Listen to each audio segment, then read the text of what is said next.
Spiritual ಈಗೋ ಹಾಗೆ very dangerous. ನನ್ನ ಆಧ್ಯಾತ್ಮಿಕತೆ ಇದೆ, ನನಗೆ ಒಳ್ಳೆಯ ಸಂಘ ಇದೆ, ಅದೇ ಒಂದು ದೊಡ್ಡ ಅಹಂಕಾರ ಬೆಳೆದು ಬಿಡುತ್ತೆ. ಅದೇನು ಮಾಡುತ್ತೆ, ಅದನ್ನು ನಾನು ಮುಂದುವರೆಗೆ ಬಿಡಲ್ಲ, ಅಲ್ಲ ಕೆಳಗಿಡುತ್ತೆ, ಎಲ್ಲೋ ಎಕ್ಸ್ಪ್ರೆಸ್ ಆಗಲ್ಲ, ಎಲ್ಲೋ ಒಂದು ಕೊಕ್ಕೆ ಹಾಕಿ ಕೂತ್ಕೊಳ್ಳುತ್ತೆ. ಅದು ಪತ್ರಿಜಿಯವರು ಬಂದಮೇಲೆ ಒಂದೊಂದೇ ಮುಖವಾಡಗಳ ತೆಗಿ, ಒಂದು ಗುರುವಿನ ಕೃಪೆ ಸಿಕ್ಕಿರ್ಬೋದು, ಅದಕ್ಕೆ ಬೇಕಾದಷ್ಟು ಅದರಿಂದ ನಿಮಗೆ ಇದಿರಾಗಿರ್ಬೋದು, ನಾಲೆಡ್ಜ್ ಸಿಕ್ಕಿರ್ಬೋದು, ಆದರೆ ಅದೇ ನಿನಗೆ ಬಂದ ಆಗಬಾರ್ದು. ಒಂದೊಂದಾಗಿ ತೆಗಿ, ಸರಳತೆ ಸರಳತೆ, B simple B simple B simple ಅಂತ ಹೇಳಿ ನನ್ನನ್ನು ಭಾಳ ಸಿಂಪಲ್ ಮಾಡ್ಬಿಟ್ಟು ನಾವೆಲ್ಲ ಆವಾಗ ಎಷ್ಟು ಟಿಪ್ ಟಾಪ್ ಆಗಿ ಡ್ರೆಸ್ ಹಾಕೊಂಡು ಹೋಗ್ತಾ ಇದ್ವಿ ಅಂದರೆ, ಈ ಆಚೆಗಳಿಗೆ ಹೋದಾಗ ಒಂಥರ ಏನೋ ಎಲ್ಲರೂ ಒಂಥರ ಈ ಏನಾದರೂ ಮರಳು ಮಾಡಲಿಕ್ಕೆ ಇಂಪ್ರೆಸ್ ಅಪಾನ್ ಪೀಪಲ್ ಇಷ್ಟು ಗೋ ಲೈಕ್ ದಟ್. ಪತ್ರಿಜಿಯವರು ನಿಜವಾಗಲೂ ಸರಳವಾಗಿ ಮಾಡಿ ಸರಳ ಬಿ ಸಿಂಪಲ್ ಸ್ಟ್ರೈಟ್ ಅಂತ ಹೇಳಿ ನಮ್ಮ ಪಿರಮಿಡ್ನ 30 ಎಕರೆದು ಇನ್ಚಾರ್ಜ್ ಮಾಡಿದ್ರು, ಆರ್ಕಿಟೆಕ್ಟ್ ಮತ್ತು ಇಂಜಿನಿಯರ್ ಆಗಿ ಮಾಡಿದ್ವಿ. ಕೊಟ್ಟಿದ್ದ ಅವಕಾಶಗಳನ್ನ ಹುಡ್ಕೊಂಡು ಹೋದ್ವಿ, ನಮ್ಮ ಬೇರೆ ಕೆಲಸಗಳು ಮಾಡ್ಕೊಂಡು ಹೋದ್ವಿ. ಹಾಗೆ 2009ರಲ್ಲಿ ನಾನು ಲೇಖನ ಬರಿತಾ ಇದ್ದೆ, ಪುಸ್ತಕ ಬರೆಯೋದು. ನೋಡಿ, ಒಬ್ಬ ಇಂಜಿನಿಯರು ಪುಸ್ತಕ ಬರೆಯೋದು ಒಂದು ಕಲೆ ಒಳಗಿದೆ ಅನ್ನೋದಕ್ಕೆ ಧ್ಯಾನ ಮಾಡಿದಾಗ ಮಾತ್ರನೇ ಗೊತ್ತಾಗೋದು. ನಿಮ್ಗೆ ನಿಜವಾದ ಒಂದು ಒಳಗಡೆ ಆ ಒಂದು ಪದಾರ್ಥ ಇದೆ, ಆ ಒಂದು ಕಲೆ ಇದೆ, ಜ್ಞಾನ ಇದೆ ಅಂತ ಗೊತ್ತಾಗದೆ ನೀವು ಧ್ಯಾನ ಮಾಡಿ. ಹಾಗಾಗಿ ನನಗನ್ಸುತ್ತೆ ನನ್ನ ಒಂದು ಜೀವನದಲ್ಲಿ ಧ್ಯಾನ ದೊಡ್ಡ ಮಹಾಪಾತ್ರ ವಹಿಸಿದೆ. ಅವರು 2009ರಲ್ಲಿ ಲೋಕಸಭಾ ಚುನಾವಣೆ ಬಂದಾಗ ಹೋಗಿ ನಿಂತ್ಕೋ, ನಾನು ಹೇಗೆ ನಿಂತ್ಕೋಬೇಕು, ಕಳ್ಳರೆಲ್ಲ ಇದ್ದಾರೆ ಅಲ್ಲಿ, ನೀವು ಕಳ್ಳರಿದ್ದಾರೆ, ಅವ್ರು ಸುಳ್ಳರಿದ್ದಾರೆ, ಇಲ್ಲ ಅಂತ ಹೇಳಿ ಒಳ್ಳೆಯವರು ಹೋದಾಗ ತಾನೇ ಒಳ್ಳೇದಾಗೋದು.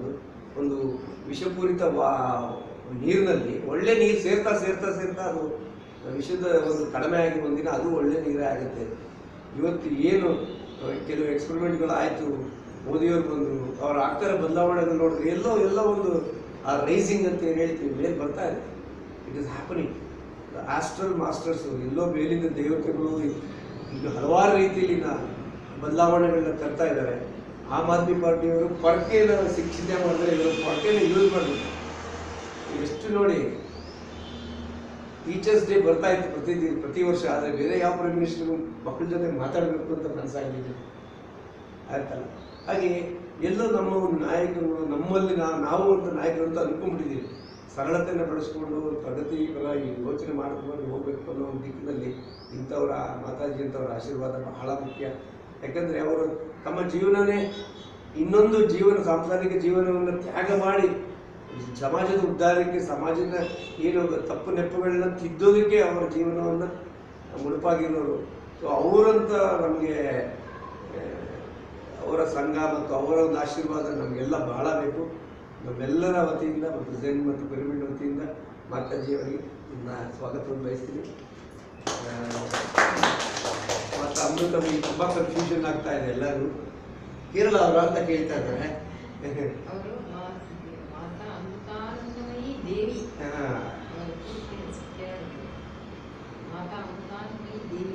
ಮಾತಾ ಅಮೃತಮಯಿ ಆದ್ರೂ ನಾನು ತುಂಬ ಸರಿ ಕ್ಯಾನ್ಸಲ್ ಮಾಡಿದೆ, ಇಲ್ಲ ಕರ್ನಾಟಕದಲ್ಲಿರೋದು ಅಂತ. ಒಂದ್ಸತಿ ಪಿರಮಿಡ್ ಕೂಡ ಬಂದಿದ್ರು ಮಾತಾಜಿ. ದತ್ತಾತ್ರೇಯನ 2 ಸರಿ ಬಂದಿದ್ರು. ದತ್ತಾತ್ರೇಯನ 24 ಗುರುಗಳು, ದತ್ತಾತ್ರೇಯನ 24 ಗುರುಗಳಿದ್ರು. ಇರುವೆ, ಮೋಡ, ಮಗು ಎಲ್ಲ ಗುರುಗಳೇ ದತ್ತಾತ್ರೇಯನಿಗೆ. ಅದರಿಂದ ಕಲ್ತಿದ್ದೇನು, ಅದರ ಭಾಳ ಒಂದು ವಿಶೇಷವಾದ ಭಾಷಣವನ್ನು ಮಾಡಿದ್ರು. ಆಮೇಲೆ ಬುದ್ಧ ಪೂರ್ಣಿಮೆ ದಿವಸ ಮಹಿಳಾ ದಿನದಂತೂ ಬಂದಿದ್ದರು. ಭಾಳ ಹೊತ್ತು ಕೂತಿ ಎಲ್ಲರಿಗೂ ಆಶೀರ್ವಾದ ಮಾಡಿದ್ರು. ನಾನು ಪಿರಮಿಡ್ಗೆ ಕರೆದಿದ್ದೆ, ಆದರೆ ಆಗಿರಲಿಲ್ಲ. ಇವತ್ತು ನನ್ನ ಒಂದು ಸೌಭಾಗ್ಯ ಅಂದರೆ ಹೊಸದಾಗಿ 6 ತಿಂಗಳು ಹಿಂದೆ ಮಾಡಿದ್ದ ಆಫೀಸ್ ಇದು. ಇದರಲ್ಲೂ ಸಹ ನಾನು ಒಂದೇ ಕಂಡೀಷನ್ ನಾನು ಹೇಳಿ, ಎಷ್ಟು ಸ್ಕ್ವೇರ್ ಫೀಟ್ ಇದೆ ಇದು? 1200 ಸ್ಕ್ವೇರ್ ಫೀಟ್ ಇದೆ. 600 ಸ್ಕ್ವೇರ್ ಫೀಟ್ ಜಾರಿ ಕೇಂದ್ರ ಬೇಕು ನನಗೆ. ಇನ್ನು 600 ಸ್ಕ್ವೇರ್ ಫೀಟ್ ನಮ್ಮ ಬಿಸ್ನೆಸ್ ಇಟ್ಕೊಳ್ಳಿ. ಇಲ್ಲಿಂದ ನಾವು ಯಾವುದೇ ₹1 ಕೂಡ ಬಯಸೋದಿಲ್ಲ ಜನಗಳಿಂದ. ಏನು ಕೊಡಬೇಕು, ಅದಕ್ಕೆ ಪತ್ರಿಜಿಯವರು ಅದಕ್ಕೆ ಹೆಸರು ಕೊಟ್ಟಿದ್ದೆ ಎಂಟಿ ಸ್ಪೇಸ್ ಅಂತ. ನೋಡಿ ಅಲ್ಲಿ ಆ ಎಂಟಿ ಸ್ಪೇಸ್ನಲ್ಲಿ ಏನಾಗುತ್ತೋ ಆಗಲಿ, ಊಂಬ್. ಎಂಟಿ ಸ್ಪೇಸ್ ಅಂದರೆ ಏನು? ಊಂಬ್. Create a womb. ಒಬ್ಬ ಫಿಲ್ಮ್ ಡೈರೆಕ್ಟರು ನಮ್ಮ ಶಿವಾನಂದರಲ್ಲೇ ಇದ್ದಾರೆ. ಒಂದು 5 ದಿವಸದಲ್ಲಿ ಚಿಕ್ಕ ಹುಡುಗರು, ಇನ್ನು 30 ವರ್ಷ ಈಗ ಅವ್ರು ಕೆಲಸ ಮಾಡ್ತಾ ಇದ್ದಾರೆ. ನಾನು ಹೇಳಿದೆ, ಈ ಜಾಗದಲ್ಲಿ ಧ್ಯಾನ ಮಾಡಿ ಒಂದು ವಿಶಿಷ್ಟವಾದ ಒಂದು ವಾತಾವರಣ, ವಿಶಿಷ್ಟ ವೈಬ್ರೇಷನ್ ಕ್ರಿಯೇಟ್ ಆಗಿರುತ್ತೆ. ಒಂದು ಒಂದು ನೃತ್ಯವನ್ನು ಹೊಸದಾಗಿ ನಿರೂಪಣೆ ಮಾಡೋದಿರ್ಬೋದು, ಒಂದು ಚಿತ್ರ ಕತೆ ಬರೆಯೋದಿರ್ಬೋದು, ಒಂದು ಕವನ ಬರೆಯೋದಿರ್ಬೋದು, ಕೂತ್ಕೊಂಡು ಓದೋದಿರ್ಬೋದು, ಕಾಫಿ ಕುಡಿಯೋದಿರ್ಬೋದು, ಒಂದು ವಿಶಿಷ್ಟವಾದ ಎಕ್ಸ್ಪೆರಿಮೆಂಟ್ ಆಗಲಿ ಅಂತಲೇ ಪತ್ರಿಜಿಯವರು ಅದಕ್ಕೆ ಎಂಟಿ ಸ್ಪೇಸ್ ಅಂತ ಕೊಟ್ಟರು. ಅದಕ್ಕೆ ಝೀರೋ ಸ್ಪೇಸ್ ಅಂತ ಹೇಳಿದ್ದೇನೆ. ಝೀರೋ ಸ್ಪೇಸ್, ಎಂಟಿ ಸ್ಪೇಸ್. ಇಲ್ಲ, ಝೀರೋ ಸ್ಪೇಸ್ ಅಂದರೆ ಏನೂ ಆಗಲ್ಲ, ಎಂಟಿ ಸ್ಪೇಸ್. ಹಾಗೆ ಈ ಒಂದು ಜಾಗದಲ್ಲಿ ನೀವೆಲ್ಲರೂ ಬನ್ನಿ. ಸಮಸ್ಯೆಗಳಲ್ಲಿ ಸಿಗಾಕೊಂಡಿದ್ದೀವಿ ಅಂದರೆ ಬಂದು ಕೂತ್ಕೊಳ್ಳಿ, ಅದೇ ಸಮಸ್ಯೆ ಸಿಗುತ್ತೆ. ಏನು ಕೇಳಬೇಡಿ. ಇನ್ನು ಅದಕ್ಕಿಂತ ಹೆಚ್ಚಿದ್ರೆ ಬೇಕಾದ್ರೆ ನಮ್ಮ ಪ್ರಭಾಕರ್ ಮೂರ್ತಿ ಸರ್ ಇರ್ತಾರೆ ಕೌನ್ಸಿಲಿಂಗಿಗೆ. ಯಾಕೆಂದರೆ ಧ್ಯಾನ ಮಾಡಿದ ತಕ್ಷಣ ಎಲ್ಲ ಸಾವು ಆಗ್ಬಿಡುತ್ತೆ ಅಂತ ಹೇಳಿಕ್ಕಾಗಲ್ಲ. ಕೆಲವು ಮಾತಾಡಲೇಬೇಕಾಗ್ತದೆ, ಕೆಲವು ಸಮಸ್ಯೆಗಳಲ್ಲಿ ಶೇರಿಂಗ್ ಇರುತ್ತೆ. ವಸಂತ ಅವರು ಭದ್ರಾವತಿಯಲ್ಲಿ ಇದ್ದ ಮಾಸ್ಟ್ರು, ದೊಡ್ಡ ಚಪ್ಪಾಳೆ ಹೊಡಿರಿ ಅವ್ರಿಗೆ. ನಿಜವಾಗ್ಲು ಮಾತಾಡಿದ ಕರ್ಕೊಂಡ್ಬಂದವರೇ ಅವರು. ಹಾಗೆ ಭದ್ರಾವತಿಯಿಂದ ಅವರ ಒಂದು ಸಾಧಾರಣವಾದ ಊರಿನಿಂದ ಬಂದು ನಮಗೇನು ಆಗಲ್ಲ ಅನ್ನೋ ಬೆಂಗಳೂರಿನಲ್ಲಿ ಎಷ್ಟು ಕೆಲಸ ಮಾಡ್ತಾ ಇದ್ದಾರೆ. ಹಾಗೆ ಪ್ರತಿಯೊಬ್ಬ ಮಹಿಳೆಯರು ತಾವೇನು ಬಯಲು ಗೃಹಿಣಿ, ನನ್ನ ಕೈಲಿ ಏನಾಗುತ್ತೆ, ಇದೆಲ್ಲ ಸುಳ್ಳು. ಇದನ್ನ ದಯವಿಟ್ಟು ಬಿಟ್ಬಿಡಿ. ಎನಿ ಪ್ರಾಬ್ಲಮ್ ಪಿರಮಿಡ್ಗೆ ಬನ್ನಿ, ಇಲ್ಲಿಗೆ ಬನ್ನಿ, ಎಲ್ಲದಕ್ಕೂ ಅದೇ. ಸುಮ್ಮನೆ ಕೂತಿದ್ದ ಏನಾಗುತ್ತೆ ಅಂದರೆ ಮತ್ತೆ ನನಗನ್ಸುತ್ತೆ, ಮನೆಯಲ್ಲಿದ್ದರೂ ಕೂಡ ನಮ್ಮ ಸಮಸ್ಯೆಗಳಿಗೆ ಉತ್ತರ ಸಿಗಲ್ಲ, ನಮ್ಮ ಆಫೀಸ್ಗಳಲ್ಲಿದ್ದರೂ ಕೂಡ ಸಿಗಲ್ಲ ಕೆಲಸ. ಅದೇ ಟೆಂಪಲ್ಗೋ ಅಥವಾ ಮಠಕ್ಕೋ ಅಥವಾ ಏನೋ ಇಂಥ ಕಡೆ ಬಂದಾಗ ಅವರೆಲ್ಲ ಇಷ್ಟು ಸಿಂಪಲ್ ಅನಿಸುತ್ತೆ. ಯಾಕೆ ಅಂದರೆ ಆ ಕ್ಷೇತ್ರಗಳಲ್ಲಿ ನಮ್ಮ ಯಾವುದು ವೈಯಕ್ತಿಕವಾದ ಬಂಧುಗಳಿರಲ್ಲ. ಹಾಗಾಗಿ ಈ ಒಂದು ಏನು 500 ಸ್ಕ್ವೇರ್ ಫೀಟ್ ಇದ್ದರೂ ಸಹ ಇದನ್ನ ಒಂದು ಆ ಓನ್ ಅಟ್ಮಾಸ್ಫಿಯರ್ನ ಕ್ರಿಯೇಟ್ ಮಾಡಿದ್ದೀವಿ. ಒಂದು 60% ಆಗಿದೆ, ಇನ್ನೂ ಒಂದು 40% ಕೆಲಸ ಬಾಕಿ ಇದೆ. ಸ್ವಲ್ಪ ಸೌಂಡ್ ಪ್ರೂಫಿಂಗು ಅದು ಇದು ಎಲ್ಲ ಮಾಡ್ತೀವಿ. ಸೊ ಇನ್ನೂ ಒಂದು ಹೆಚ್ಚಿನ ಮಟ್ಟಕ್ಕೆ ಬೆಳೀತದೆ ಅಂತ ಅಂದ್ಕೊಂಡಿದ್ದೀನಿ. ಇವತ್ತಿನ ಒಂದು ಟಾಪಿಕ್ಕು. ಆಮೇಲೆ ಪತ್ರಿಜಿಯವರು ನನಗೆ ಪುಸ್ತಕ ಬರೆದಾಗ ಹೇಳಿದಾಗ ಇವೆರಡು ನನ್ನ ಮಕ್ಕಳು 0 to Hero ಮತ್ತು ಕಾಲಿಕ ಮೇಡಮ್ ತಮ್ಮಗೂ ಕೊಟ್ಟಿದ್ದೀನಿ ಅಂತ ಅಂದ್ಕೊಂಡಿದ್ದೀನಿ.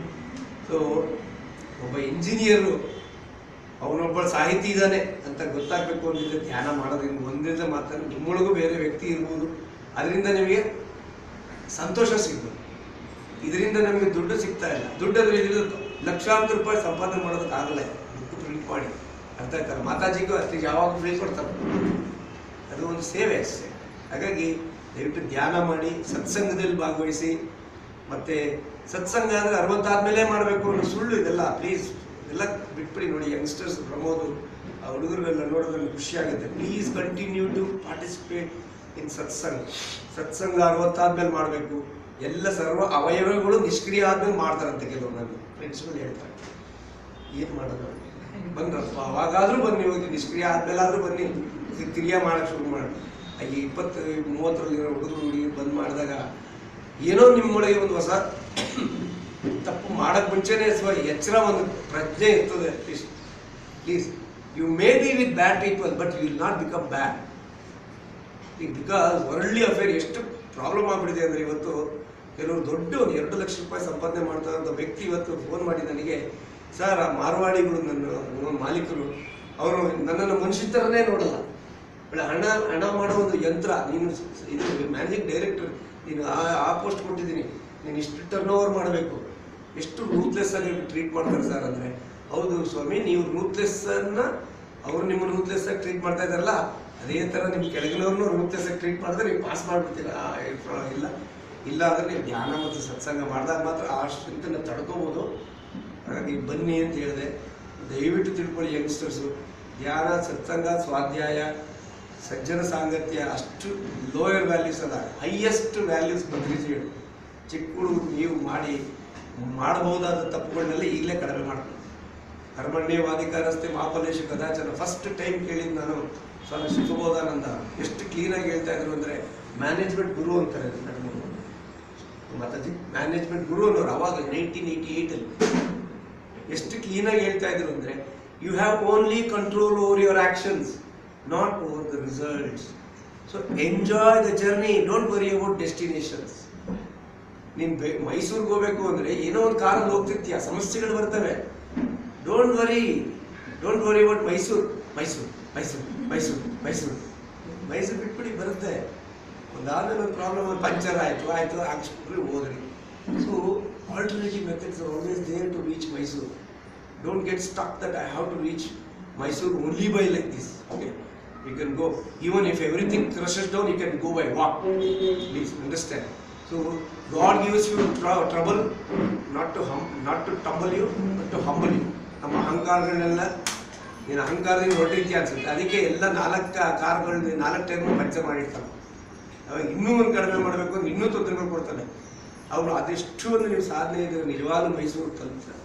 ಸೊ ಯು ಆಲ್ವೇಸ್ ಈಗ ನನ್ನ ಒಂದು 25 ವರ್ಷಗಳ ಈ ಒಂದು ಮಹಾತ್ಮರ ಕರ್ಮದಲ್ಲಿ ನಾವು ಈಗ ಮಾಡೋ ಒಂದು ಕ್ರಿಯೆಯಲ್ಲಿ ಮಾತ್ರ ನಾವು ನಮ್ಮನ್ನು ಭಗವಂತನ ಕಾಣಬೇಕು. ಬಸವಣ್ಣವ್ರು ಹೇಳ್ತಾರೆ ಕಾಯಕವೇ ಕೈಲಾಸ. ಈ ಕಾಯಕದಲ್ಲಿ ಕಾಯಕ ಅಂದರೆ ಏನು? ಕಾಯ ಅಂದರೆ ದೇಹ.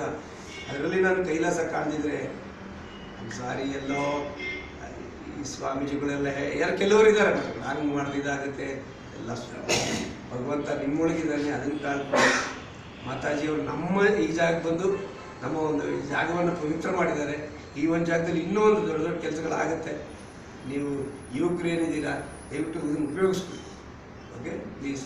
ಸೊ ವಿತ್ ದಿಸ್ ಮಾತಾಜಿ ನಿಮ್ಮ ಒಂದು ಇಂಟ್ರೊಡಕ್ಷನ್ ಸ್ವಲ್ಪ ಎಲಾಬ್ರೇಟ್ ಆಗಿ ನೀವೇ ಮಾಡ್ಬೋದು, ನಾನು ತಪ್ಪು ಮಾಡೋದಕ್ಕಿಂತ.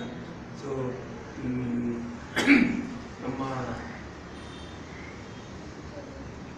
ವಸಂತ ಅವರು ಒಂದು ಅವ್ರನ್ನ ವೆಲ್ಕಮ್ ಮಾಡಿ, ನೀವೇ ಸೂಕ್ತವಾಗಬೇಕು. ಯಾಕಡೆ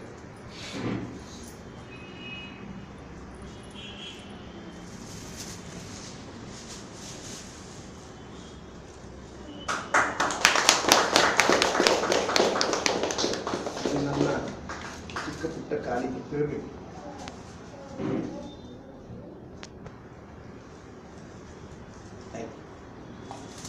ನಡೆಸ್ಕೊಡ್ಬೇಕು.